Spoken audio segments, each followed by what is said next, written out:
kita boleh berjumpa kembali pagi ini. Saya percaya tentunya kita semua dalam keadaan baik, sehat, dan luar biasa.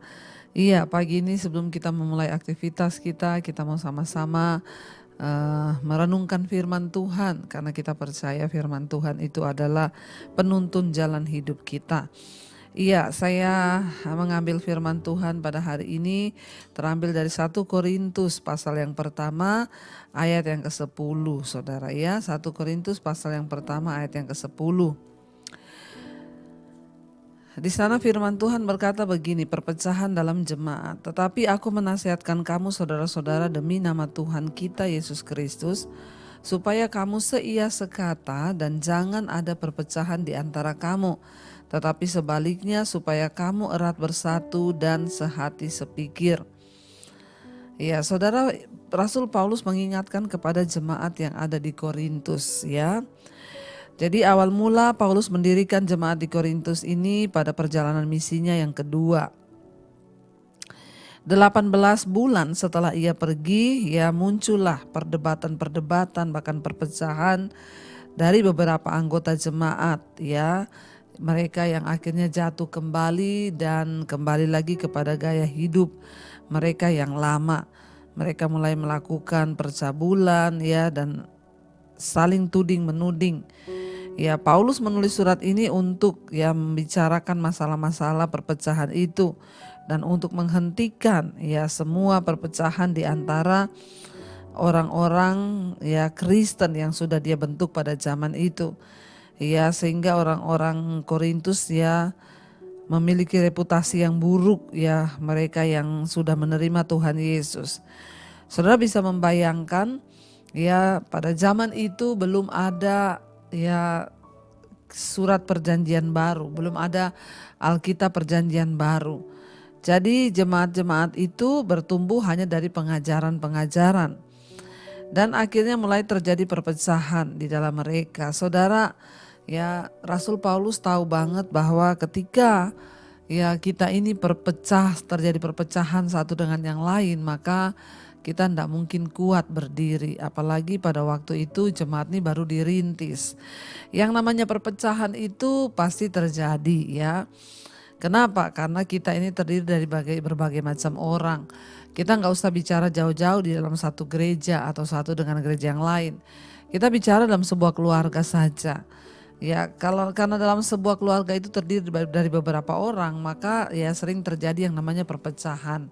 Sering terjadi yang namanya pertengkaran. Ya, apalagi ketika orang tidak bisa menguasai diri, ya sehingga kenapa terjadi perpecahan itu karena cara pandangnya berbeda, cara menanggapinya berbeda, ya paham yang dipegang itu juga berbeda. Ya, makanya terjadi salah paham. Tapi Rasul Paulus menasehatkan kepada jemaat di Korintus pada waktu itu, dan ini juga dalam buat kita semua. Dia berkata, tetapi aku menasihatkan kamu saudara-saudara demi nama Tuhan kita Yesus Kristus, supaya kamu seia sekata dan jangan ada perpecahan di antara kamu, tetapi sebaliknya supaya kamu erat bersatu dan sehati sepikir. Ya, bagaimana kita ini bisa menjadi seia sekata ya, kalau kita dengar ya indah ya di dalam rumah tangga seia sekata, suami istri seia sekata, anak-anak seia sekata. Tapi bagaimana caranya, namanya orang itu kan gak ada yang cocok. Ya, mau seia sekata itu bagaimana? Hanya satu jawabannya ya, supaya dalam hidup ini kita bisa rukun bersama ya satu. Mari kita melandasi prinsip-prinsip dalam hidup kita ini dengan satu landasan, yaitu firman Tuhan. Kalau yang menjadi tolak ukur dalam kehidupan kita, dalam rumah tangga, dalam kita berjemaat di gereja atau di mana saja, kalau tolak ukurnya adalah firman Tuhan, maka kita pasti menjadi seia sekata. Ya, tapi kalau yang satu mengerti firman, yang satu tidak mengerti firman, ya di situ repot saudara, pasti terjadi perpecahan. Tetapi kita yang mengerti firman, ya kita harus mengalah dengan orang-orang yang belum mengerti firman. Iya, saya banyak mendapatkan ya curhatan dari ibu-ibu. Saya tuh Bu, saya tuh ya pengen suami saya tuh bertobat, tapi kalau dinasehati ya dia marah, ya dia memberontak. Saya harus bagaimana Bu? Saya tuh pengen rumah tangga tuh damai, nggak ada perpecahan. Ya begitu saudara, ya kita yang mengerti firman memang kita harus banyak mengalah. Ya karena kita melandasi hidup kita di atas dasar firman Tuhan. Makanya Rasul Paulus bilang hendaklah kita ini sehati sepikir, seia sekata di dalam Kristus. Dia bilang demi ya Kristus aku menasehatkan kamu. Tidak mudah saudara ya. Bagi Rasul Paulus zaman itu untuk mengatur semua jemaat hidup dalam kesatuan, apalagi belum ada Alkitab pada waktu itu, perjanjian baru juga belum ditulis. Jadi sulit bagi mereka untuk memahami ajaran yang benar. Mereka hanya tergantung dari pengajaran ya, dan Rasul Paulus juga tidak berada di Korintus.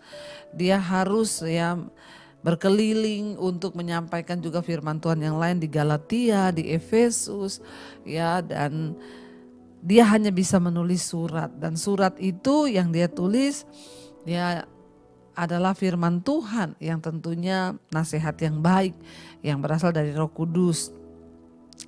Makanya dia menasihatkan jemaat itu ya, tetapi aku menasihatkan kamu saudara-saudara demi nama Tuhan kita Yesus Kristus, supaya kamu seia sekata dan jangan ada perpecahan di antara kamu, tetapi sebaliknya supaya kamu erat bersatu dan sehati sepikir. Saudara, Tuhan Yesus tentunya punya sebuah kerinduan bagi kita semua ya, agar kita ini hidup dalam kesatuan. Suami istri seia sekata, ya sehati sepikir, anak-anak juga, bahkan sampai di gereja pun kita menjadi orang yang seia sekata. Ya, kenapa saudara? Karena kita percaya bahwa ketika kita hidup satu bersama, rukun bersama, Alkitab berkata kesanalah berkat Tuhan itu akan diperintahkan. Hari ini mari kita sabar seorang terhadap yang lain. Ya kalaupun ada seseorang yang masih lemah imannya, ya kita mendoakan saja, tidak usah bertengkar. Ya biarlah kita menjadi sehati sepikir, doakan. Doakan. Kalau kita sudah mengerti firman, doakan. Ya makanya Bapak Ibu perlu sekali kita melandasi hidup kita, rumah tangga kita dengan firman Tuhan. Suami istri mengerti kebenaran, mengerti firman, anak-anak mengerti firman. Maka saya percaya akan terhindar dari perpecahan dan pertikaian. Kita berdoa ya, kalau ada yang berkata tapi suami saya enggak mau Bu diajak belajar firman. Ya sudah, ibu dulu yang mau. Ya sambil pelan-pelan ibu ajak anak-anak, bawa mereka dalam doa. Ya supaya kita bisa seia sekata, bersehati bersama dan tidak ada perpecahan di antara kita. Kalau kita hidup rukun bersama dari dalam keluarga dulu, maka di luar pun saudara kita akan hidup rukun bersama. Karena pertengkaran, perpecahan, pertikaian itu bukanlah karakter Allah Bapa. Itu adalah karakter iblis yang ingin selalu agar kita ini ya terpecah belah. Tapi hal kerajaan surga itu kebenaran, damai sejahtera dan sukacita oleh Roh Kudus. Karena itu ya biarlah kita mau terus berdoa, Tuhan kami mau hidup seia sekata, sehati sepikir agar berkat Tuhan dicurahkan di dalam hidup kita.